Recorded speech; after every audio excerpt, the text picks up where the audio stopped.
안녕하십니까. 조선일보 경제부의 박사기자 방현철입니다. 이 시간은 받으면 많이 버는 방현철 박사의 머니머니 시간입니다. 오늘도 2023년 전망에 대해서 얘기를 나눠보는 시간을 갖도록 하겠습니다. 대신증권에서 투자전략팀장 맡고 계신 이경민 팀장님 나오셨습니다. 안녕하세요. 네, 안녕하십니까. 저희가 지난 시간에는 이제 좀 큰 시장 전망하고 투자 전략 얘기를 해봤는데 오늘은 2023년 유망 업종과 종목까지 한번 얘기를 해보도록 하겠습니다.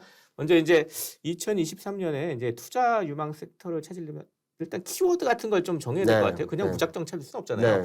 어떤 키워드를 좀 잡아보는 게 좋을까요? 저는 여러 가지 나올 수 있는 것 중에 하나가 산업정책이 아닌가라는 생각을 하고 있습니다. 즉, 경제가 이제 세계화전 구간에서 이제 탈세계화를 가는 과정에서 중간자 역할을 하고 있는 블록화도 있을 거고요. 그리고 뭐 이 과정에서 필요한 산업들도 있다 보니까 궁극적으로는 이 과정을 이 탈세계화 그리고 궁극적인 목표인 각자 도생을 갖는 과정에 있어서 각국 정부들이 어디에 포커스를 맞추고 있나를 보면 답이 나오지 않을까라는 예상을 했거든요.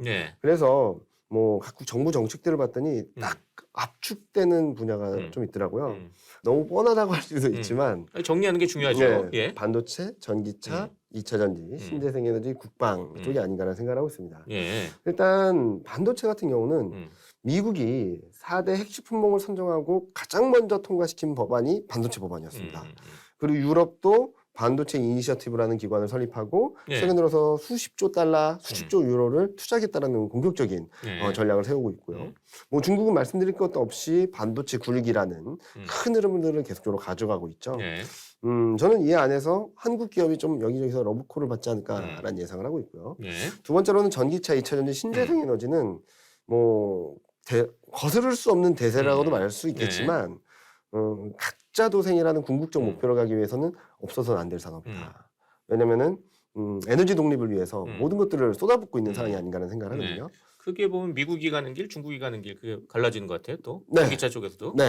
근데 궁극적으로는 지금 미국, 중국, 유럽 할 것 없이 모두 다 여기에 성장 드라이브를 걸고 있는 상황이고 서로 필요한 것들을 가져와야 되는 상황이기 때문에 여기서도 한국 기업들이 탑티어 위치에 있고 그리고 방사는 미국은 조금 미국과 중국은 좀 아니다 하더라도 이전과는 다른 트렌드라는 거죠. 유럽 국방비 지출 엄청나게 늘리고 있습니다. 왜냐면은 우크라이나 러시아 전쟁으로 인한 그것도 있고 이게 장기화되고 있는 상황에서 미국이 더 이상 적극적인 개입을 하지 않다 보니까 자주국방에 대한 니즈가 커지고 있는 상황이고요. 그리고 또 하나의 축이 있죠. 중동 쪽에서도 지금 어마어마한 수출 수입 주문이 들어오고 있죠. 이런 것들을 봤을 때 이전과는 다른 트렌드화되는 것 같지만 궁극적으로는 4차 산업혁명 플러스 신재생에너지 이 두 가지 트렌드가 좀 더 강해지는 것이 아닌가. 2022년, 23년 뭐 이 과정을 거치면서 좀 등락은 있긴 했지만 저는 큰 트렌드에서의 변화는 아직까지 나오지 않았다. 아직까지 장기 성장성은 유효하고 여기에 정책 동력이 들어오고 있어서 좀 더 플러스 알파의 동력을 기대해 볼 수 있겠다라는 말씀을 드리고 있습니다. 그러한 뭐 키워드들 가지고 한번 하나하나 좀 알아보도록 하죠. 먼저 이제 반도체. 글로벌 기술 패권 전쟁에 지금 반도체 완전히 집중되는 것 같아요. 맞습니다. 2023년 반도체 어떻게 전망해야 될까요? 2023년을 딱 떼어놓고 본다면 전 2016년, 17년하고 좀 비슷하지 않을까라는 생각을 합니다. 16년, 17년 어떤 일이 있었죠? 어떤 일이 있었냐면은 2016년에도 지금이랑 굉장히 비슷했습니다. 업황 안 좋다, 실적 안 좋다, 적자 간다 막 난리가 났었는데 그때 대부분 반도체 기업들이 캐펙스 컷, 투자를 줄였거든요. 그러면서 2016년 하반기부터는 실적이 자연스럽게 턴어라운드 하면서 2017년에는 서버라는 새로운 수요가 들어오면서 폭발적인 이익 성장이 나왔거든요. 그때 어땠냐면 2016년에서 2017년 말까지 코스피는 26%가 올랐는데 반도체 지수 자체가 100%가 올랐습니다. 시장보다 70%포인트 이상 더 강했다는 의미겠죠. 지금도 좀 비슷하지 않나라는 생각을 합니다. 실적이 너무나도 안 좋다라고 하면서 캐펙스, 그러니까 투자를 줄이고 있죠. 너도 나도. 그러면은 예상했던 수요에 맞춘 투자가 줄어든다. 수요가 좀 둔화된다 하더라도 결국에는 수요가 우위를 보이는 구간으로 들어갈 수 있다라고 보고 있어서 언젠가는 저희는 2023년 하반기부터는 실적이 턴어라운드 할 수 있고 24년에는 뭐 어떤 새로운 수요가 들어올지 좀 봐야 되긴 하겠지만 자동차, 자율주행, 거기다가 교체 수요 네. 이런 것들이 IT에 대한 수요, 자동차, 반도체에 대한 수요를 높이면서 실적을 좀 올려주지 않을까라는 생각을 하고 있어서 저희는 2023년, 24년을 바라보는 데 있어서 탑 픽업 쪽을 하나만 말해봐라라고 하시면은 반도체입니다라고 말씀드리고 싶습니다. 아, 그래요? 네. 예. 지금 상당히 반도체는 암울해 보이는데 암울해 앞이 잘 안 보이죠. 보이는 네. 것 같기도 하고. 네, 저는 아마 23년 1분기를 지나면서 최악의 상황을 지날 수 있다고 음. 생각하거든요. 예. 그렇게 된다면 많은 분들이 실망하실 수 있겠지만 그때가 좀 매수 기회가 되지 않을까라는 예상을 하고 있습니다. 위기가 기회가 될 것이다. 네, 맞습니다. 예. 그다음 또 아까 말씀하신 것 중에 이제 또 친환경 정책, 네. 재생에너지 뭐 네, 이렇게 맞습니다. 쭉 얘기를 했는데 그러면서 그 중에 핵심이 지금 전기차 네. 산업이잖아요. 전기차 산업은 과연 개화기로 이제 넘어갈 수 있을까요? 네. 음. 개화기로 넘어갈 수 있는데 타이밍이 조금 애매모호한 것 같긴 해요. 2022년 4분기부터 2023년 3분기까지 저희는 마이너스 성장일 가능성이 높다라고 생각하거든요. 미국 중심으로. 네. 유럽도 마이너스 네. 성장일 지금 수 있고. 엄청 드라이브를 걸고 있는데. 드라이브를 미국에서? 걸고 있는데 예. 내 소득이 줄어드는 상황에서 1,000만 원을 준다고 경기 침체. 예. 6천만 원, 7천만 예. 원짜리 차를 사긴 좀 어렵겠잖아요. 근데 저는 이 경기로 인한 좀 둔화되는 사이클이 예. 이연 수요로 좀 들어올 수 있다고 생각하고 있거든요. 23년 하반기, 24년 내에는 예. 그렇게 보면은 한국 차이는 좀 다행스럽겠죠. IRA 법안에서 배제돼 버렸는데 예. 한국 기업들은 이제 25년에 원래 공장 계획 설립하고 미국에서요. 생산하려고 했는데 예. 예. 이게 24년으로 땡겨지게 된다면 예. 이연 수요가 들어오면서 턴을 한다는 구간과 생산을 하는 시차가 굉장히 좁아질 수 있다고 생각하거든요. 예. 그래서 저는 반도체는 굉장히 23년 1분기쯤에 좀 관심 있게 바라봐도 좋겠다는 말씀드린데 전기차 쪽. 완성차 쪽은 23년 하반기 또는 말 정도로 보면 좋겠다라는 말씀드리고 예. 한편으로는 경기가 안 좋아져서 차를 잘 안 바꾸면 뭐가 필요할까요? 수리. 그래서 수리. 부품주나 이런 쪽들이 예. 조금 더 자동차 안에서는 조금 더 매력적이지 않을까라는 예상을 하고 있습니다. 예. 또 전기차랑 또 관련이 깊은 게 2차 이차전, 전지잖아요. 이게 한국에 또 이게 상당히 기회가 오는 네. 그런 산업인데 네. 2차 전지 쪽 이쪽은 전망이 어떨 것 같습니까? 투톱을 고르라고 하면 아까 네. 반도체를 하나 말씀드렸고 두 번째로 2차 전지 쪽이다라고 생각을 하는데 예. 1분기까지는 세트 업체라 그러죠. 큰 기업들은 좀 많이 힘들 수 있어요. 1분기, 2분기 정도까지는. 왜냐면은 2022년 연말까지 2022년 뭐 3분기까지 너무 뜨거웠거든요.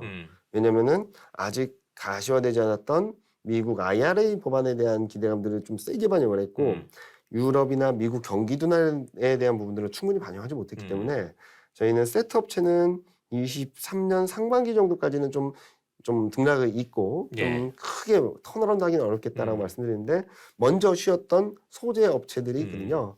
그 2차 전지 중에서도 소재 업체들은 좀 먼저 움직일 수 있겠다는 생각을 하고 있어서 저희는 2023년 1분기에는 소재 업체를 먼저 관심 있게 바라보고 이제 1분기 지나면서 세트 업체들, 큰 기업들이 바닥을 잡게 된다면 그때부터는 조금씩 바라봐도 좋겠다라는 말씀드리고 있어서 반도체 다음으로 긍정적으로 바라보고 있는 업종은 2차 전지다. 2차 전지다. 말씀드릴 수 있을 것 같습니다. 또 하나 최근에 이제 막 떠오르고 있어요. K방산 이러면서 얘기하고 아까 모두에서도 좀 얘기했었는데 이 지정학적 위기감이 고조되면서 방산에 대한 관심이 지금 상당히 높아지고 있습니다.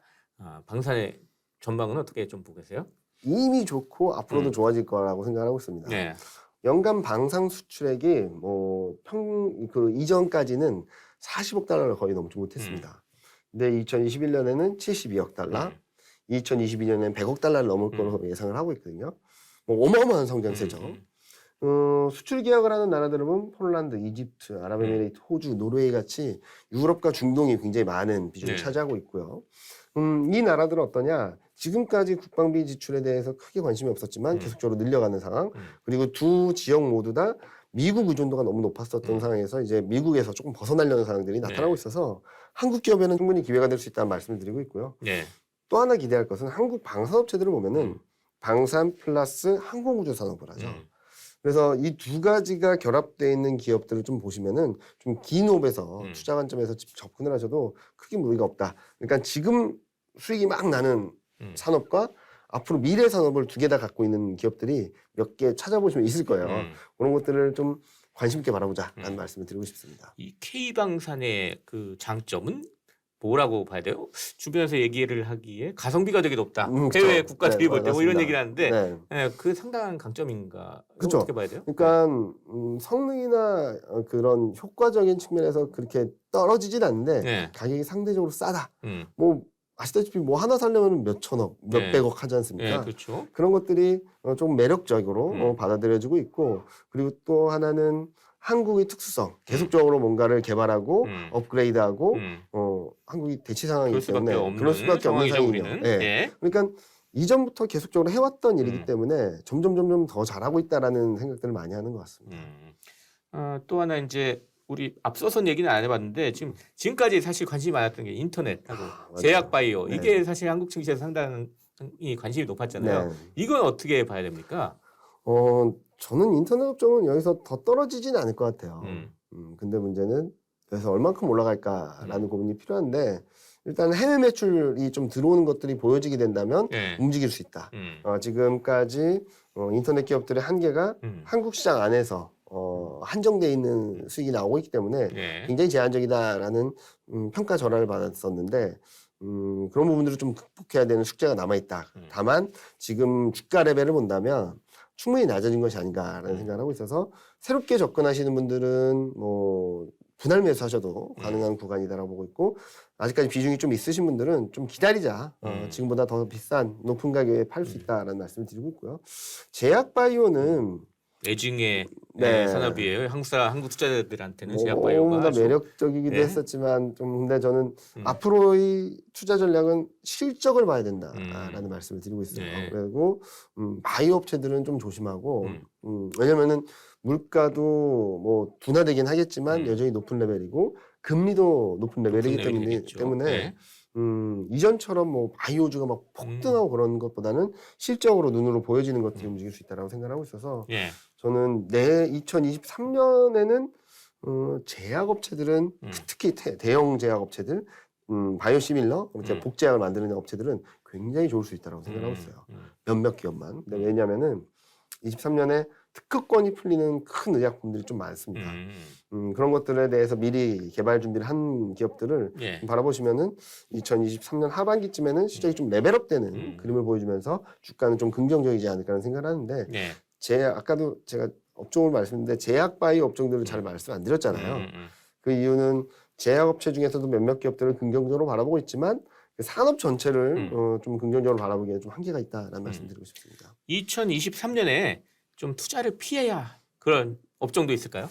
네, 요 그림을 보여드리는 게 나을 것 같아요. 네. 요 그림이 뭐냐면은 저희 섹터 애널리스트 분들이 위에 그림은 실적 기준으로 사이클을 찍어주신 거고요. 밑에 그림은 주가 기준으로 좀 사이클을 찍어주신 건데, 눈에 띄는 부분이 맨 오른쪽에 화장품 의류, 철강 비철, 정유, 화학, 운송, 게임. 이 업종들은 이제 실적이 정점을 찍고 이렇게 떨어지는 사이클로 들어간다는 거거든요. 전반적으로 시클리컬, 소재 산업재 쪽이죠. 이런 업종들은 좀 조심해야 된다라는 말씀을 드리겠고요. 반대로 맨 왼쪽에 있는 업종들을 보면 반도체, 인터넷, 증권. 실적이 이제 아직은 떨어지고 있지만 바닥권에 근접했다라는 얘기를 할 수 있어서 이 업종들을 좀 바라보시면 좋겠다. 그래서 아까도 인터넷도 좀 등락은 있겠지만 더 떨어지거나 더 레벨 다운될 것 같지 않다는 말씀드렸던 것도 실적이 바닥을 잡아가고 있다면, 그리고 금리가 레벨은 높긴 하지만 여기서 더 급등을 하거나 더 올라가지만 않는다면 지금 주가 레벨이 더 떨어지거나 그러지는 않고 실적이 진짜 올라가는지를 좀 바라보면서 좀 기간 조정을 거치지 않을까라는 예상을 하고 있습니다. 자, 이제 마지막 질문으로 이제 쭉 사실 우리 해왔던 걸 이제 정리하면서 네. 2023년에 주도 섹터는 어디가 될까? 이걸 한번 얘기를 해보죠. 일단은 반도체라고 생각하고 있습니다. 네. 반도체는 더 나쁠 거다, 적자갈 거다, 뭐 그렇긴 하지만 궁극적으로는 그러니까 투자를 줄임으로 인해서 나타나는 효과들이 분명히 있을 거라고 생각하거든요. 그러면 23년 하반기부터는 실적이 돌아설 수 있고, 돌아선 이유는 공급을 줄임으로 인해서, 투자를 줄임으로 인해서 수요가 우위를 구간으로 들어가고 가격은 자연스럽게 턴어라운드 하면서 실적도 좋아지는 그림으로 생각을 하고 있습니다. 그리고 또 하나의 기회 요인이라고 본다면 비메모리 쪽. 11월 수출을 보면은 뭐 메모리가 워낙 안 좋았던 것도 있지만 비메모리 수출 금액이 메모리 수출 금액을 상회하기 시작했습니다. 그러니까 꾸준히 비메모리 쪽이 올라왔다는 예. 얘기도 되겠죠. 그리고 중국과 대만 간의 갈등이 좀 커지게 되면 TSMC에 거의 올인되었던 수주들이 조금씩 다른 쪽으로 다변화를 할 수 있지 않을까 하는 생각을 하고 예. 있어서 여러 가지 측면에서 저는 반도체가 가장 탑픽 매력도가 높다라고 말씀드리고 있고 2차 전지는 조금 좀 나눠서 봐야 될 것 같아요. 예. 최근 흐름을 본다 하더라도 소재 업체들이 막 올라갈 때 세트 업체들은 쉬었다가 소재 업체들이 쉴 때 세트 업체들이 막 올라가고 이 그림이었거든요. 예. 그래서 지금은 또 세트 업체가 쉴 때 소재 업체가 올라가는 네. 그림인 것 같아서 저희는 2023년 상반기에는 소재 업체, 23년 하반기에는 세트 업체 이렇게 좀 나눠서 말씀을 드리고 싶고요. 그리고 그 다음에 따라오는 것은 뭐 자동차겠죠. 자동차 같은 경우는 전기차 모멘텀이 굉장히 매력적이거든요. 특히 현대기아차가 굉장히 잘하고 있습니다. 미국에서도 점유율을 급등을 시키고 뭐 굉장히 잘하고 있는데 IRA 법안 통과에 배제됐다는 이슈 때문에 조금은 타이밍을 완성차 쪽으로 좀 타이밍을 늦추자. 그때보다는 조금 그 전까지는 부품주 대응을 하자. 그리고 IRA 법안에서 배제된 것 때문에 좀 등락은 있겠지만 충격이 우리가 우려했던 것보다는 그렇게 크지 않을 것 같다. 예. 경기가 악화되는 것과 IRA 법안이 시행되는 것들이 좀 맞물려서 이연되는 수요가 들어올 수 있는 시점이 한 24년 정도가 되지 않을까라는 생각을 하고 있어서 그런 것들을 매칭해서 본다면 그리고 현대기아차가 미국에서 생산하는 시점을 좀 매칭을 해서 본다면 24년은 굉장히 좋지 않을까라는 생각을 하고 있습니다. 그리고 저희가 예상했던 뭐 신재생 에너지 쪽들은 뭐 계속적으로 좋을 것 같아요. 근데 솔직히 말씀드리면 한국 기업들 중에 신재생 에너지가 시장을 막 끌어갈 만한 업체들은 그렇게 많지 않거든요. 예. 그 안에서도 신재생 업체들 중에서도 글로벌 탑티어 또는 글로벌 점유율 1위 하는 기업들이 몇 개 있습니다. 예. 그런 것들을 잘 챙겨보시면은 좀 수익을 날 수 있다라고 생각을 하고 있고 마지막으로 방산입니다. 방산. 특히 유럽과 중동을 중심으로 북방미 지출을 늘리고 미국에 의존했던 의존도를 좀 줄이려는 움직임들이 나타나면서 한국 방산 업체들의 제품들이 좀 가성비가 좋다. 뭐 이런 매력도로 되게 평가받고 있고 특히 한국의 방산 업체들 중에서는 항공우주산업을 같이 하고 있는 기업들이 있기 때문에 요 두 가지 지금 잘 되는 쪽과 미래 산업이 있는 쪽들이 좀 주가로서의 매력도가 네. 재평가받지 않을까 하는 생각을 하고 있어서 반도체, 2차 전지, 전기차, 신재생 에너지, 방산 요 5개 섹터를 바라보신다면 저는 다만 23년 1분기 때 천천히 나눠서 사시는 게 좋을 것 같아요. 예. 변동성이 좀 클 수 있으니까 이제 천천히 나눠서 사시고 좀 기다리신다면 23년 말, 24년에는 좀 더 높은 수익률, 지금보다는 큰 수익을 가져다 주지 않을까. 그리고 시장을 이길 수 있는 전략이 되지 않을까라는 예상을 하고 있습니다. 네. 대신증권이 좀 추천하는 토픽도 사실 네. 좀 준비해 오셨어요. 네, 준비해드렸죠. 요 그림은 뭐 종목들을 보시면 좋을 것 같은데요. 뭐 저희 섹터 애널리스트 분들이 유망 업종과 종목을 리스트업 해주셨고 거기에 네. 대한 코멘트를 주셨고 그 안에서 저희 빨간색으로 이렇게 표시드린 거는 앞서 쭉 말씀드렸던 탑다운적인 측면에서 맥락에 같이 하는 것들을 말씀을 드렸고 여기서 눈에 띄는 부분은 몇몇 분들은 철강 비철의 포스코홀딩스 뭐냐 철강이냐 더 이상 철강 아닙니다. 2차 전지 밸류체인을 구성하고 있어서 2차 전지로 평가받는 거고요. 그리고 2차 전지 안에서 아까 말씀드렸듯이 소재 쪽을 먼저 바라보자. 그래서 LNF고 인터넷도 그렇고 뭐 자동차도 뭐 완성차보다는 부품주 말씀드렸고요. 제약바이오를 아까 말씀드렸던 것 중에 산업으로서의 매력도는 조금 조심해야 되는데 굉장히 큰 제약, 바이오시밀러, 제네릭 뭐 이런 거 만드는 것들이 좋다라고 하는 측면에서 삼성바이오로직스를 말씀을 드리고 있습니다. 그래서 저희가 탑다운적인 측면에서 그리고 섹터널리스트분들이 바텀업 측면에서 바라봤던 교집합이 되는 종목들을 좀 표시드렸으니까 23년 하시면 되겠어요. 투자에 참고하시면 좋을 것 같습니다. 예, 지금까지 대신증권 이경민 투자전략팀장 모시고 2023년 유망 업종과 종목에 대해서 얘기를 나눠봤습니다. 마지막으로 저희 시청자, 구독자 여러분께 짧게 마무리 인사 부탁드리겠습니다. 아마 23년에는 많은 분들이 연초부터 너무나도 힘들다, 위기다, 이제 끝났다라는 얘기들을 많이 하실 것 같습니다. 그때가 기회다라는 말씀을 드리고 싶고요. 대신증권에서는 2022년 하반기 전망부터 굉장히 좀 조심하자, 좀 지켜야지 기회가 왔을 때 적극적으로, 위기가 왔을 때 적극적으로 기회로 활용할 수 있다는 말씀을 드렸는데 아마 위기이자 기회인 시점이 23년 1분기가 될 것 같습니다. 그때 서두르기보다는 좀 분할 매수 관점에서 지금까지 말씀드렸던 업종이나 종목에 대한 관심을 높여가시면서 잘 선별하셔서 투자를 하시고 비중을 늘려놓으신다면 23년 말에는 좀 더 높은 수익률, 코스피를 이겨서 많은 분들이 좀 웃으면서 한 해를 마무리할 수 있는 그런 시기가 되지 않을까라는 예상을 하고 있습니다. 모두 힘내시기 바라겠습니다. 네, 감사합니다. 지금까지 이경민 대신증권 투자전략팀장, 그리고 저는 조선일보경제부의 박사기자 강현철이었습니다. 그럼 다음 시간에 또 뵙도록 하겠습니다. 감사합니다.